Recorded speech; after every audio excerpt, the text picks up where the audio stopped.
Fast break in memory of Dennis Turner, 1946 to 1984. A hook shot kisses the rim and hangs there, helplessly, but doesn't drop. And for once, our gangly starting center boxes out his man and times his jump. Perfectly, gathering the orange leather from the air like a cherished possession, and spinning around to throw a strike to the outlet who was already shoveling. An underhand pass toward the other guard, scissoring past a flat-footed defender who looked stunned and nailed to the floor in the wrong direction, trying to catch sight of a high gliding dribble and a man letting the play develop in front of him in slow motion, almost exactly like a coach's drawing on a blackboard. Both forwards racing down the court, the way the forwards should, fanning out, and filling lanes in tandem, moving together as brothers passing the ball. Between them, without a dribble, without a single bounce hitting the hardwood. Until the guard finally lunges out and commits to the wrong man, while the power forward explodes past them in a fury, taking the ball into the air. By himself now, laying it gently against the glass for a layup, but losing his balance in the process, inexplicably falling, hitting the floor. With a wild headlong motion for the game he loved like a country, and swiveling back to see an orange blur floating perfectly through the net. Edward Hirsch.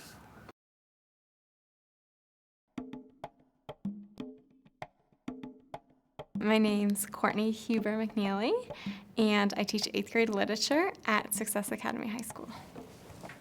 So today, as you already heard, we are going to be reading a poem about the sport of basketball, which I know is a passion for several people in here. When I told them we were going to a poetry workshop today, I'm sure none of them thought, oh, we're about to read about basketball. My name is Kayla, and my favorite sport is basketball. So they kind of have a wide understanding of what the genre can be. I like this poem because it has to do with basketball, and it's a lot easier to understand than a lot of other poems when it relates to you yourself. So what we're gonna do is we're just gonna independently and silently read through it 2 times. The first time, I don't want you to make any annotations or marks. The second time, I want you to go back and just think, what do you notice about this poem? Begin. Our goal as a school is not just college access, but college persistence. So our goal for our students is not just get you to that hurdle of applying and getting in, but making sure that you're leaving high school with all the skills you need to actually persist and graduate in 4 years, which I think is something that students, regardless of neighborhood or economic level, is certainly a struggle. When you look at this poem as a whole, what are some things you notice? This whole poem was just focused on maybe 2 minutes of a whole game, and he centered in on every single movement and detail, kind of emphasized the intensity of it. Every 2 lines, just in action. The only uppercase word or letter, I'd say, was the beginning of the poem. I noticed that in the entire poem, there's only 1 period, so basically throughout the entire poem, it's just commas connecting it. It just continues on just like a basketball game. It doesn't feel like there's any end to it. You're just moving into everything fluidly, and so the poem is basically 1 sentence. I was certainly happy that they picked up on enjambment, and not only the structure, but just the effect of it. It's just a fast break for 10 seconds, and letting the poem go without poem shows a fast break doesn't stop. That's why it's called fast. So we learned about enjambment and how it just adds to the flow of the poem, and it just helps us really get into the action and get into the writer's shoes. It doesn't have one idea and then put a period, because just as a basketball game would go, there's no stop until there's a timeout. He doesn't end it until the actual ball goes through the net. Reading through it, we see the 5 seconds just play out, and we don't have to stop through the action. It's just amazing to me. With writing, you can find so much action. I'm going to give you a few minutes to think about a moment you would be really interested in describing detail by detail, and it's a moment you go back and reflect on. So you're going to first brainstorm. You can talk with the people around you to gather ideas, and then we're going to work on how would we use enjambment to create that sense of fluidity, create that sense of motion, make the reader want to keep reading. I think that the enjambment is better for competitive action. I feel like I want to use it more for a competition than for an actual action that may have happened in my regular life. You can do it in any energetic setting. That it doesn't necessarily have to be a competition. Although Any moment can be higher energy. Like if you're taking a test, you only have a minute left to have like 5 questions. That's really stressful. That's a lot of energy that you have. I was on like the worst roller coaster in the park. So Worse how? Like it the was- scariest or like yeah, the one of most broken down? scariest, one of the scariest. Because like when I was going up, like my stomach was turning around. I felt like I was gonna throw up. And then when I got to the top, like it was like a pause because you could see the whole park from the top of the roller coaster. So it's a pause, and then like it goes down, and then right before it's about to drop, it stops again. So you're just looking around, and then it just goes. Or I might do going on a roller coaster because I'm terrified of roller coasters. I've never been on Does anyone already have something in their head right now to help inspire us? Luigi?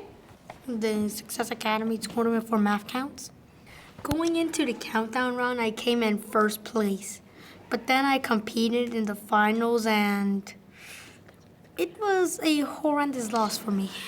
I'd probably describe my emotions, my anxiety, but my confidence. I told them that we were going to be brainstorming, crafting our own, and went up to see what he was thinking. Luigi went, "Yes, not an essay." And I just thought, wow, like that's great feedback. He is a very excellent scholar who would not have complained at all if you did give him an essay, so I think that was, for him, that was really genuine joy to get to be creative.